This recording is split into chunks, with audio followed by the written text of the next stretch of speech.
श्री भागवत भगवान की है आरती, पापियों को पाप से है तारती। श्री भागवत भगवान की है आरती, पापियों को पाप से है तारती। ये अमर ग्रंथ, ये मुक्ति पंथ, ये पंचम वेद निराला, नव ज्योति जलाने वाला। अमर ग्रंथ, ये मुक्ति पंथ, ये पंचम वेद निराला, नव ज्योति जलाने वाला। हरि नाम यही, हरि धाम यही, हरि नाम यही, हरि धाम यही, यही जग मंगल की आरती। पापियों को पाप से है तारती, श्री भागवत भगवान की है आरती, पापियों को पाप से है तारती। श्लोक 23 से शुरू हो रहा है। मुने, पिछले कल्प में अपने पूर्व जन्म में वेदवादी ब्राह्मणों का एक दासी का लड़का था। अभी हम ओरिजिनल भागवत जी में से पढ़ रहे हैं। वे योगी वर्षा ऋतु में एक स्थान पर चतुर्मास कर रहे थे। बचपन में ही मैं उनकी सेवा में नियुक्त कर दिया गया था। मैंने कहा मेरा एक दासी का लड़का था पिछले जन्म में। देखिए, अब दासी पुत्र से भगवान के पार्षद एक ही जन्म में,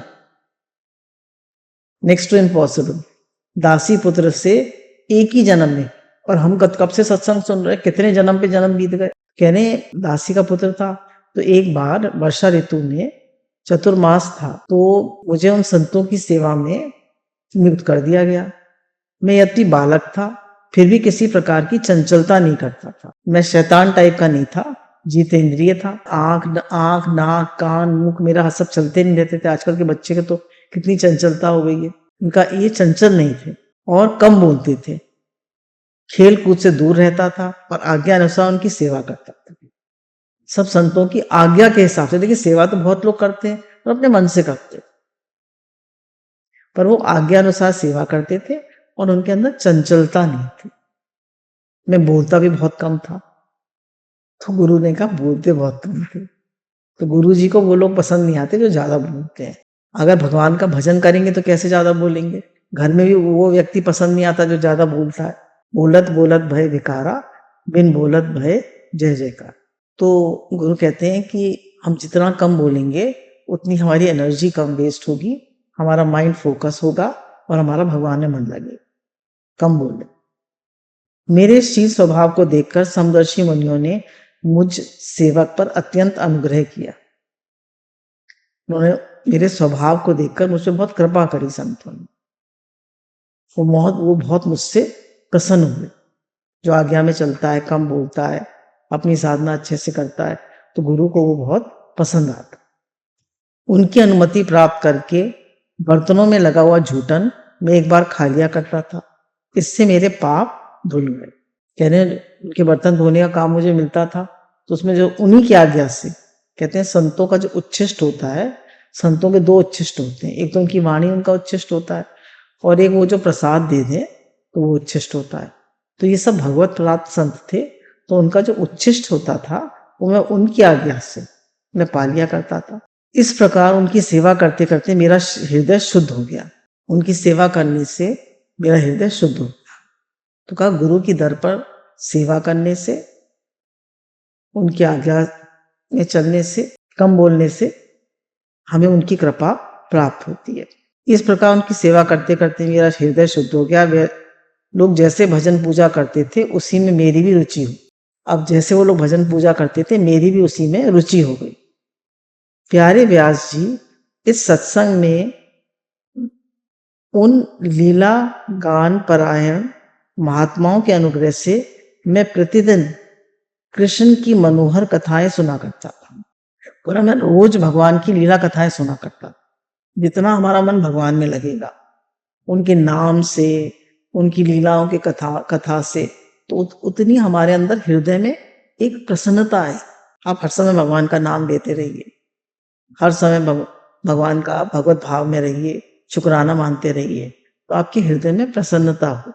देखिए लोग तो कहाँ कहाँ जाते हैं न्यू ईयर सेलिब्रेट करने, कितना पैसा खर्च करते हैं, और आपके हृदय में भगवान आ गए, है ना, आपके हृदय में गुरु की कृपा से, गुरु के सानिध्य में, गुरु की आज्ञा में चलने से भगवान आ गए, तो आपके अंदर में तो वैसी प्रसन्नता रहेगी, हर पल प्रसन्नता रहेगी, कभी खिन्नता आएगी ही नहीं, क्योंकि आपकी सबसे एक्सपेक्टेशन खत्म हो गई, आपकी दृष्टि दूसरे से हट गई, आपका मन भगवान में लग गया, भगवान आनंद स्वरूप है, तो आपके अंदर प्रसन्नता आ जाए।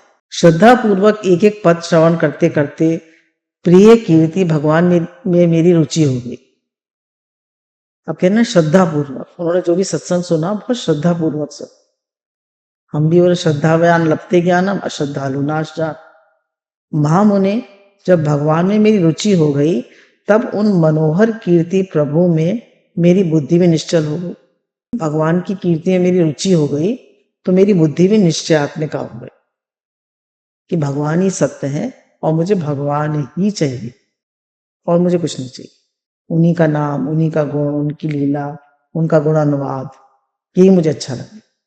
इस बुद्धि में इस संपूर्ण सत्य और असत्य जगत को अपने परब्रह्म स्वरूप आत्मा में माया से कल्पित देखने लगा। बोले मुझे ये पूरा जगत भगवत में दिखने लगा, और मैं इसको देखने लगा कि ये सारा जगत कल्पित है और परमात्मा ही सत्य है। जैसे गुरु जी कहते हैं ब्रह्म सत्य जगत मिथ्या, ये कल्पित है, ये जगत जो है ये परमात्मा में कल्पित है तो नहीं पर दिख रहा है, इसकी अपनी कोई एग्जिस्टेंस नहीं है, अपनी कोई हस्ता नहीं है, क्योंकि ये नित्य बदल रहा है, बट इज ऑलवेज चेंजिंग। संसार इति संसारा, जो बदल रहा है वो संसार। इस प्रकार शरद और वर्षा इन दो ऋतुओं में तीनों समय उन महात्मा मुनियों ने श्री हरि के निर्मल यश का संकीर्तन किया, और मैं प्रेम से प्रत्येक बात सुनता रहा। अब चित्त के रजोगुण और तमोगुण का नाश करने वाली भक्ति मेरे हृदय में प्रादुर्भाव हो गया। कहते मैं बहुत ध्यान से उनकी भगवान की लीला कथा, उनके निर्मल यश का गान सुनता और संकीर्तन खूब होता हुआ, तो उससे मेरे रजोगुण और तमोगुण का नाश हो गया और मेरे हृदय में भक्ति का प्रादुर्भाव हो गया। बोलिए भक्ति मैया की जय, सतगुरुदेव भगवान की जय। मैं उनका बड़ा ही अनुरागी था, विनयी था। अब नारद जी अपने बारे में कह रहे हैं, मैं गुरु से बहुत प्रेम मानता था, उन संतों से बहुत प्रेम मानता था और बहुत विनयी था। मेरे अंदर नम्रता थी बहुत ज्यादा, क्योंकि उनके गुण समझते जाए कि साधक के अंदर क्या क्या गुण होने चाहिए। उन लोगों की सेवा से मेरे सारे पाप नष्ट हो चुके थे। जब हम गुरु की सेवा करते हैं बहुत प्रेम से और विनय से, तो हमारे सारे पाप नष्ट हो जाते। मेरे हृदय में श्रद्धा थी, इंद्रियों में संयम था। कह रहे मेरे हृदय में बहुत श्रद्धा थी, इंद्रियों में पूरा संयम था। हमारे गुरु जी कहते हैं he is a brave man who can say no. हर विषय को नो करते जाइए, बार बार अपने मन को बताइए कि मुझे क्या चीज मेरे लक्ष्य की ओर ले जाएगी और क्या चीज है जो मुझे लक्ष्य से दूर करेगी।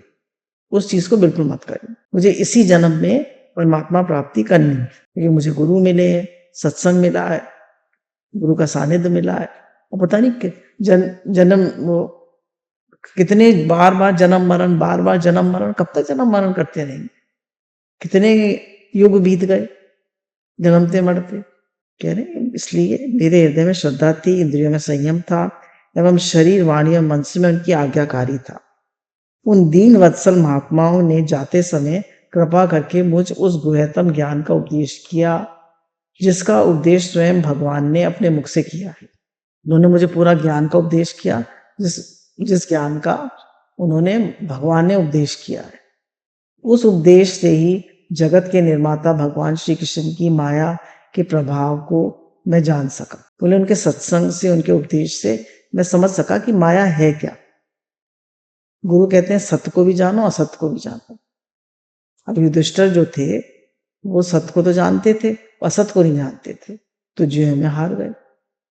धर्मराज युधिष्ठिर हैं पर माया को नहीं जानते, वो हार गए जुए में और सभी कुछ हार गए। तो हमारे गुरु जी कहते हैं माया को भी जानो, भगवान को भी जानो। उस उद्देश्य से ही जगत के निर्माता भगवान श्री कृष्ण की माया के प्रभाव को मैं जान सका, जिसके जान लेने पर उनके परम पद की प्राप्ति हो जाती है। सत्संकल्प व्यास जी पुरुषोत्तम भगवान श्री कृष्ण के प्रति समस्त कर्मों का समर्पित कर देना ही संसार के तीनों तापों की एकमात्र औषधि है। ये बात मैंने आपको बतला। कह रहे हैं कि आप अपने जो भी कर्म करें वो भगवान को समर्पित करते जाए। भगवान के लिए करते हैं, पैसे के लिए करते हैं, घर वालों के लिए करते हैं, भगवान जो करते हैं आपके लिए करते हैं। भगवान ही हमारा लक्ष्य है। हर समय याद रखें, हर कर्म, जैसे गुरु जी बार बार बता रहे हैं, घर भगवान का, मैं भगवान का, घर भगवान का, सब कर्म भगवान के लिए करता हूँ, भगवान का दिया प्रसाद पाता हूँ, भगवान के दिए प्रसाद से भगवान के जनों की सेवा करता हूँ, सब कुछ भगवान का, हमारा तो कुछ है ही नहीं। प्राणियों को जिस पदार्थ के सेवन से जो रोग हो जाता है, वही पदार्थ चिकित्सा विधि के अनुसार प्रयोग करने पर क्या उस रोग को दूर नहीं करता? इसी प्रकार यद्यपि सभी कर्म मनुष्यों को जन्म मृत्यु के चक्र में डालने वाले हैं, तथापि जब वे कर्म भगवान को समर्पित कर दिए जाते हैं तब उनका कर्मपना ही नष्ट हो जाता है। कह रहे हैं जैसे होम्योपैथिक दवा होती है, जिससे रोग होता है उसी के कुछ अंश लेकर उसको डाइल्यूट करके उससे दवा बना दी जाती है। ऐसी जो कर्म में बंधन में लाते हैं, वही कर्म अगर भगवान को समर्पित कर दिए जाएं, भगवान के लिए किए जाएं और शुद्ध हो हमारे कर्म, शुद्ध हो, अछूत, चोरी, झूठ, बेईमानी, गलत काम तो भगवान को समर्पित करेंगे नहीं, है ना। तो जो शास्त्र अनुकूल कर्म वो उनको समर्पित करते हैं तो कर्तापना भी मिट जाता है और फल की इच्छा भी मिट जाती है। उससे जो कर्म हमें फल देते वो नष्ट हो जाता है। इस लोक में जो शास्त्रवेद कर्म भगवान की प्रसन्नता के लिए किए जाते हैं, उन्हीं से पराभक्ति युक्त ज्ञान की प्राप्ति होती है। यानी जो शास्त्र वेद कर्म हम भगवान की प्रसन्नता के लिए करते हैं, उसी से पराभक्ति की प्राप्ति होती है।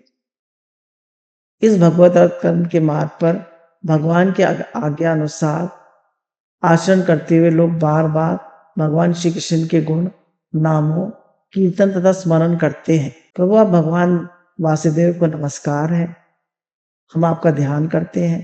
प्रद्युम्न, अनिरुद्ध और संकर्षण को भी नमस्कार। तो सबको नमस्कार करके उन्होंने कहा कि भगवान हम आपके गुणों, लीलाओं का गान करते हैं, बार बार आपको नमस्कार करते हैं। बोलिए सच्चिदानंद भगवान की जय, हमारे श्याम सुंदर भगवान की जय, सद्गुरुदेव भगवान की जय। जय जय श्री राधे श्याम। शौनक जी, अब नारद जी के ये छठा अध्याय शुरू हो गया।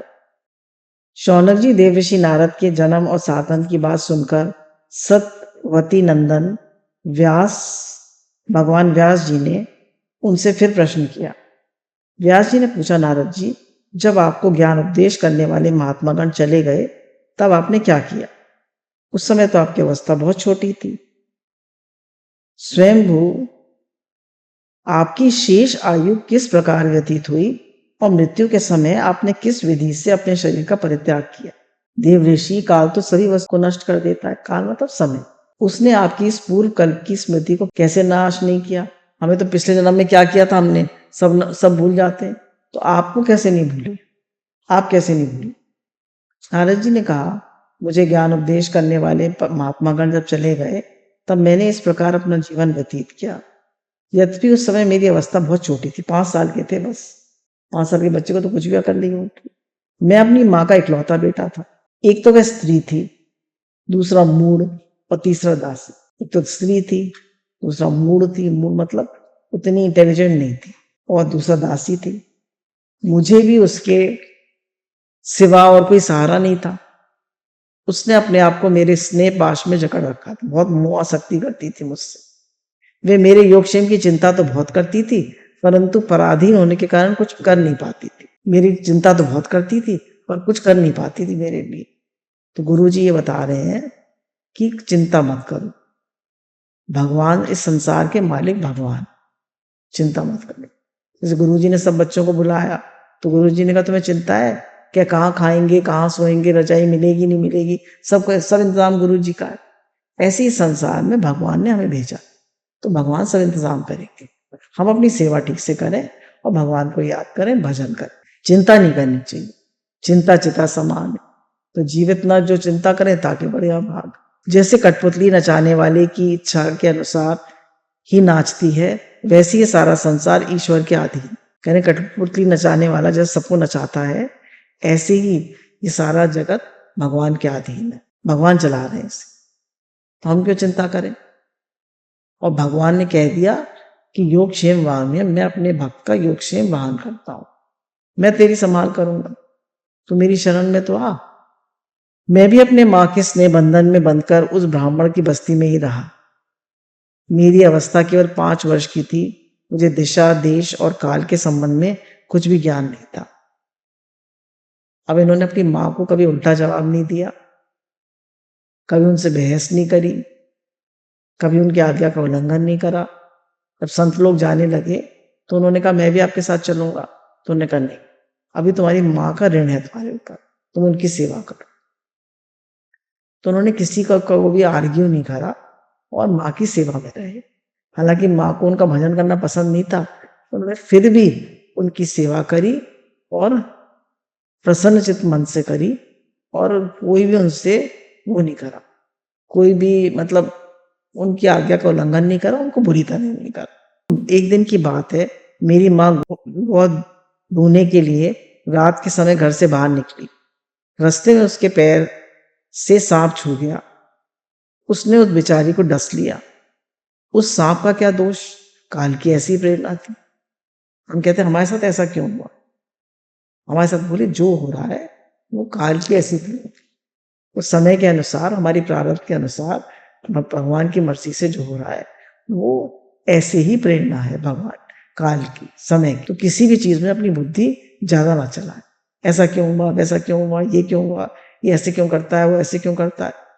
भगवान की रजा में राजी रहें और अपना भजन करें, अपने लक्ष्य को, कि मेरा लक्ष्य भगवान है, उस ओर बढ़ते जाए। दूसरे की तरफ तो बिल्कुल ना देखें। अदर इज हेल, कौन क्या कर रहा है, कौन नहीं क्या, don't compare, don't see here and there, be focused, अपना काम करो।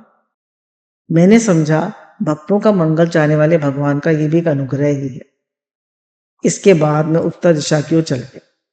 अब देखिए 5 साल का लड़का, उसकी अकेली माँ के साथ रहता है, उनका भी शरीर शांत हो गया, ना उन्हें चिंता हुई, ना उन्हें घबराहट हुई, मैं कैसे रहूंगा, मेरा क्या होगा, कैसे मेरा लालन पालन होगा। क्यों? क्योंकि उनका लक्ष्य भगवान, उन्हें तो ये फिक्र है कि मेरा भगवान से कैसे प्रेम बढ़े, मुझे भगवान के दर्शन कैसे। तो अगर हमें ये लगन लग जाए, जैसे अम्मा जी को लग गई थी कि मुझे आत्म साक्षात्कार कैसे, मुझे वो दिन खूब याद रहते हैं, अम्मा जी को खूब देखा था कि उन्हें लगन लगी रहती थी रात दिन। ऐसी इनको लगन है तो उन्हें कोई बात से मतलब नहीं, उन्होंने तो उसको भगवान की कृपा समझी कि भजन मुझे करने नहीं देती थी माँ।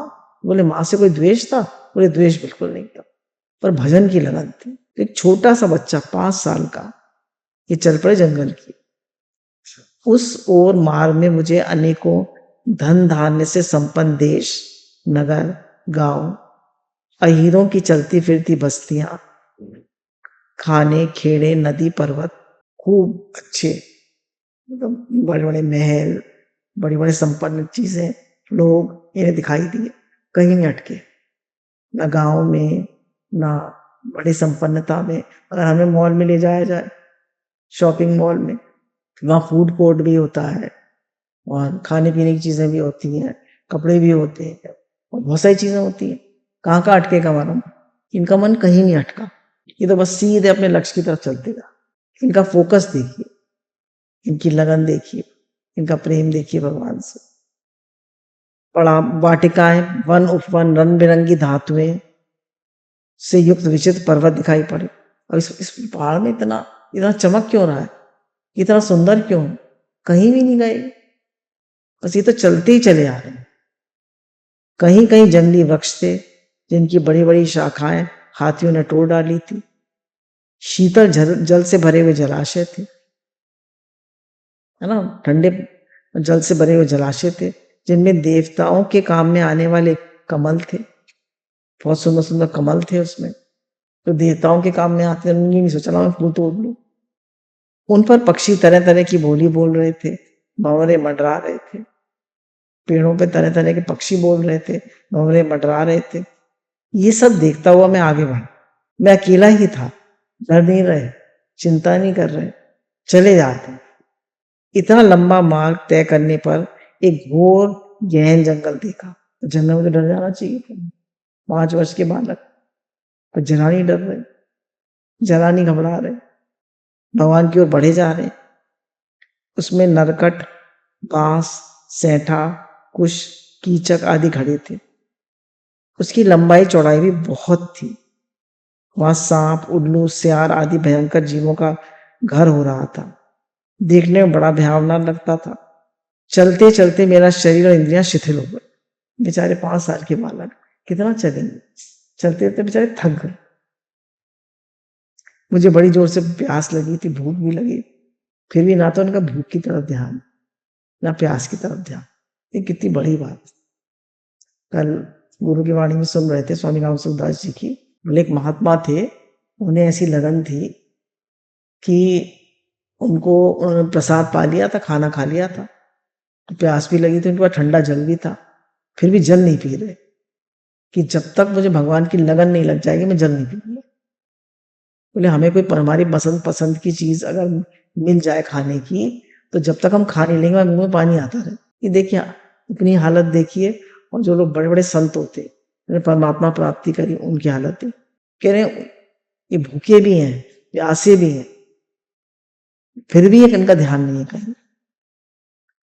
वहां एक नदी मिली जिसके कुंड में मैंने स्नान, जलपान और आचमन किया। स्नान भी किया, जलपान भी किया और आचमन भी किया। इससे मेरी थकावट मिट गई। भगवान का अनुग्रह है, गुरु की कृपा है। उस विजन वन में एक पीपल के नीचे आसन लगाकर मैं बैठ गया, ध्यान करने बैठ गए। उन महात्माओं से जैसा मैंने सुना था, हृदय में रहने वाले परमात्मा के उसी स्वरूप में मैं मन ही मन ध्यान करने लगा। तो इनका ध्यान कर सकते हैं आप, बड़े वाले श्री विग्रह का ध्यान कर सकते हैं। कुछ लोगों का गुरु का ध्यान करना अच्छा लगता है। कह रहे हैं आप भगवान का ध्यान करिए। तो उन्होंने बताया, तो उन्होंने जैसे महात्माओं ने बताया था वैसे उसी स्वरूप का मन ही मन ध्यान करने लगे। भक्ति भाव से वशीकृत चित्त द्वारा भगवान के चरण कमलों का ध्यान करते ही भागवत प्राप्ति की उत्कट लालसा से मेरे नेत्रों में आंसू छलछलाए और हृदय में धीरे धीरे भगवत राग प्रकट हो गई। कह रहे मेरे को इतनी ज्यादा तड़प हो गई कि भगवान कैसे मिले, भगवान कैसे। मेरे आंखों से आंसू बहने लगे और मेरे हृदय में प्रेम प्रकट हो। व्यास जी, उस समय प्रेम भाव के अत्यंत उद्रेक से मेरा रोम रोम पुलकित हो गया। और इतना मुझे प्रेम हुआ भगवान से, इतना प्रेम हुआ कि मेरा रोम रोम पुलकित हो गया। हृदय अत्यंत शांत और शीतल हो गया।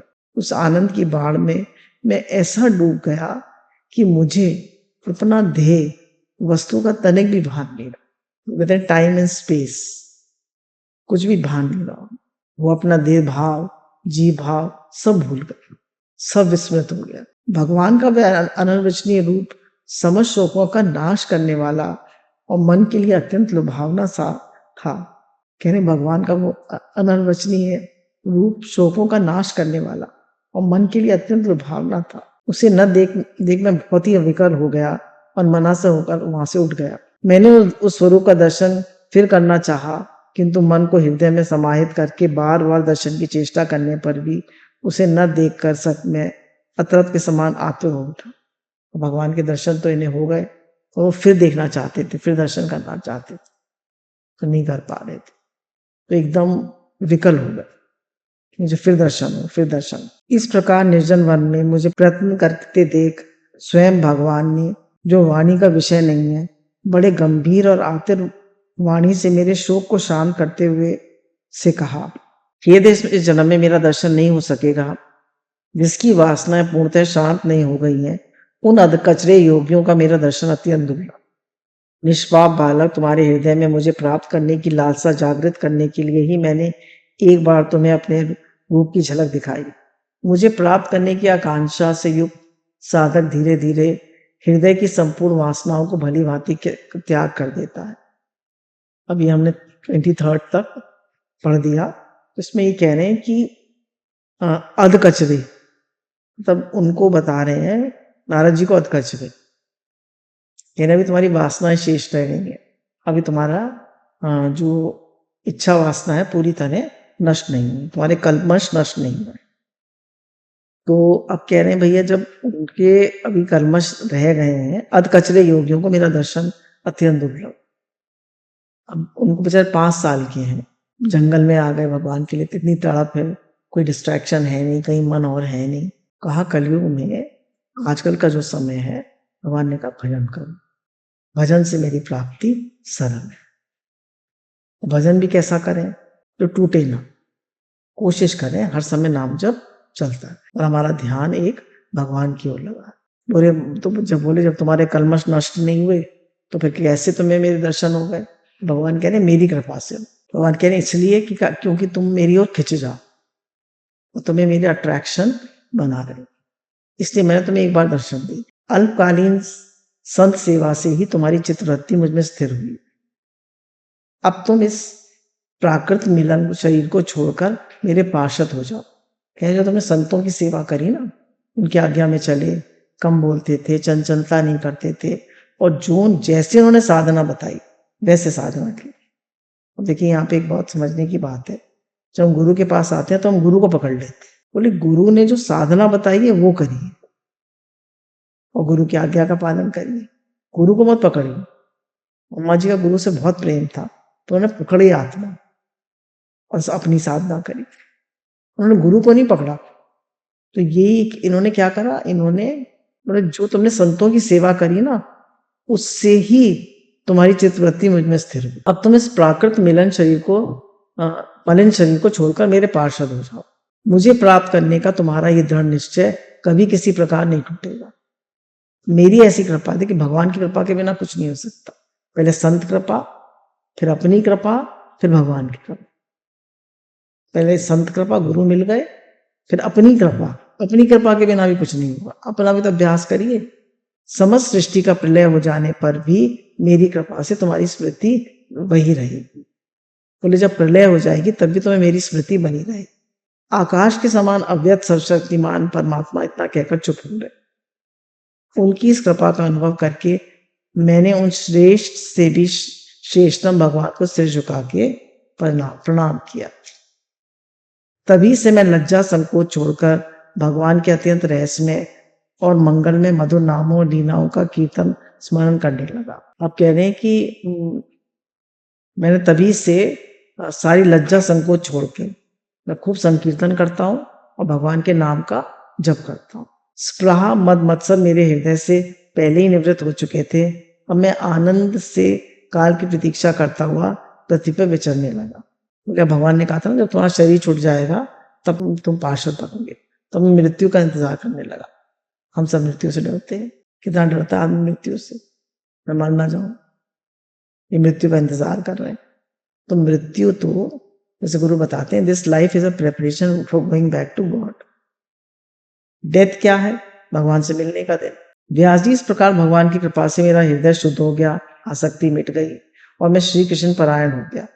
कुछ समय बाद जैसे एकाएक बिजली कौन जाती है वैसे अपने समय पर मेरी मृत्यु आ गई। बड़े शुद्ध भगवत पार्षद शरीर प्राप्त होने का अवसर आने पर प्रारब्ध कर्म समाप्त हो जाने के कारण पंच भौतिक शरीर नष्ट हो गया। अब इनका जो हम सबका ही पंच भौतिक शरीर नष्ट होगा एक दिन।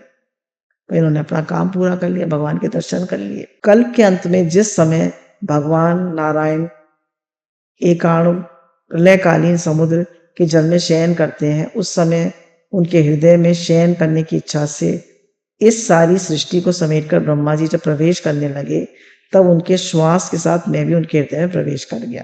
एक सहस्र चतुर्युगी बीत जाने पर ब्रह्मा जागे और उन्होंने सृष्टि करने की इच्छा से तब उनकी इंद्रियों के से मारीची आदि ऋषियों के साथ मैं भी प्रकट हो गया। 1000 साल चतुर्युग का ब्रह्मा जी का दिन होता है और 1000 साल चतुर्युग की ब्रह्मा जी की रात होती है। तो अब ब्रह्मा जी की रात आ गई।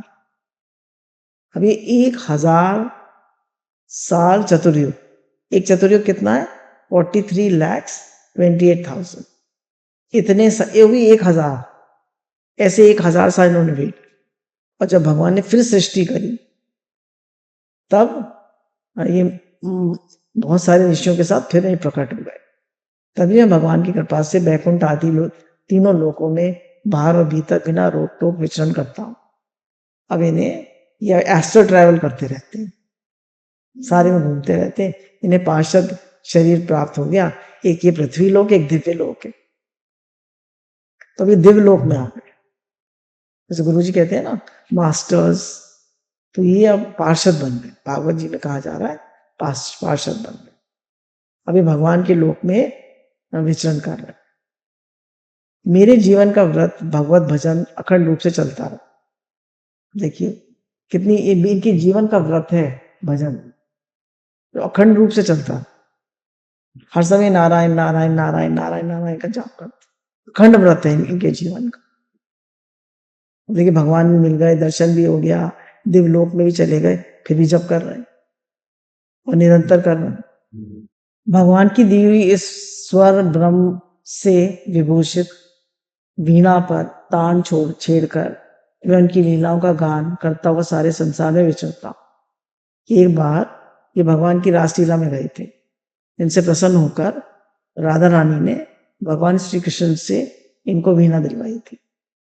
तो उसी वीणा पर ये सारे संसार में विचरण करते रहते और भगवान का नाम और भगवान की लीलाओं का गान करते रहते। जब मैं उनकी लीलाओं का गान करने लगता हूँ तब वे प्रभु जिनके चरण कमल समस्त तीर्थों का उद्गम स्थान है और उनका यशोगान मुझे बहुत ही प्रिय लगता है, बुलाए हुए की भांति तुरंत मेरे हृदय में आकर दर्शन दे देते हैं।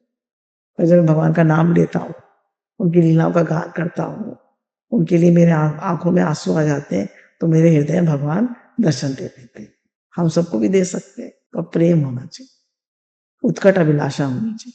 अब देखिए नारद जी बता रहे हैं, जिन लोगों का चित्त निरंतर विषय भोगों की कामना से आतुर हो रहा है, वो हमें खाना पीना भोगना घूमना फिरना यही अच्छा लग रहा है, उनके लिए भगवान की लीलाओं का कीर्तन संसार सागर से पार जाने का जहाज है। ये मेरा अपना अनुभव। कह रहे हैं जिन लोगों को संसार अच्छा लगता है उनके लिए है कि वो भगवान की लीलाओं का गान करें। अच्छा आप बताइए उन्होंने क्या किया था? राजा परीक्षित, उन्होंने कौन सा यज्ञ किया, कौन सा तप किया, कौन सा क्या किया? उन्होंने सुखदेव मुनि से बैठ के भगवान की लीला कथा ही तो सुनी, उससे उनके हृदय में भगवान प्रकट हो गए, उनको मृत्यु का भय खत्म हो गया और मुक्त हो गए। क्या किया था? कुछ भी नहीं किया। तो कह रहे हैं आप भगवान की लीला कथा सुने, इसीलिए भागवत की महिमा। बोले मनुष्य जब बात करता है तो या तो अपनी बात करेगा तो अपना गुणगान करेगा, दूसरे की बात करेगा तो राग द्वेष की बात करेगा, है ना, वो ऐसा है वो ऐसा है वो ऐसा है। तो बोले ज्ञान की बात करो, भगवान की बात करो तो सत्संग करो, या फिर अपनी बात करोगे तो अहंकार करो, मैंने ऐसे किया मैंने ऐसे किया। काम और लोभ से की चोट से बार बार घायल हुआ हृदय श्री कृष्ण सेवा से जैसे पृथक शांति अनुभव करता है, वैसा नियम आदि योग मार्गों से वैसी शांति प्राप्त नहीं मिल सकती। कह रहे जैसे जो काम और लोभ की चोट से बार बार हमारा हृदय किससे घायल होता है? कामना से और लोभ से, काम क्रोध और लोभ से। ये शत्रु हैं जो बार बार हमारे लुटेरे हैं, जो बार बार हमें भगवत मार्ग से हटा देते हैं। तो कह रहे इनसे जिनका हृदय घायल हो चुका है तो उन्हें जैसे श्री कृष्ण की नाम गुण लीला से जैसी शांति मिलती है वैसी यम नियम योग मार्ग से शांति नहीं मिल सकती। कह रहे मेरा अनुभव है। व्यास जी आप निष्पाप है, आपने उससे जो कुछ पूछा था वैसा आप अपने जन्म और साधना का रहस्य तथा आपकी पुष्टि का उपाय मैंने बतला दिया। सूत जी कहते हैं शौनक आदि ऋषियों देव ऋषि नारद ने व्यास जी से इस प्रकार कहकर जाने की अनुमति ली और वीणा बजाते हुए स्वच्छंद विचरण करने के लिए चल पड़े। आहा, देव ऋषि नारद धन्य है, क्योंकि श्रृंग पानी भगवान की कीर्ति को अपनी वीणा पर गा गा कर स्वयं तो आनंद मगन होते ही हैं, साथ साथ जगत को भी आनंदित करते हैं। बोले भगवान के नाम से और भगवान की लीला से ये खुद तो प्रसन्न होते ही है और पूरे जगत को प्रसन्न करते हैं। बोलिए सच्चिदानंद भगवान की जय, सतगुरुदेव भगवान की जय, माँ के बिहारी लाल की जय।